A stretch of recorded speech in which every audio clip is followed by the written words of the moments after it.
Are you looking to connect Salesforce with Claude to prompt your Salesforce data for insights and create reports like these?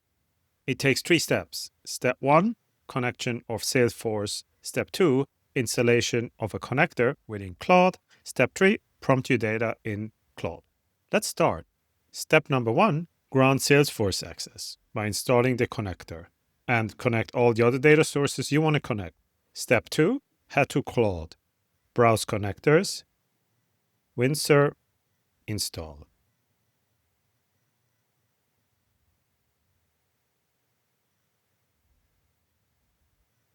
Step 3, ask for anything about your Salesforce data. So for example, how many contacts did I add in 2024 in Salesforce? Now it's good to also tell it to use Windsor integration.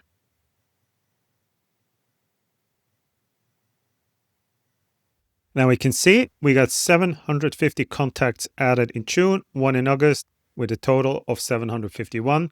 I wish I could show you some more insights, but this is a test account, so that's all I can show today. But on your end, you can prompt any of the objects you have in Salesforce. It includes custom fields as well.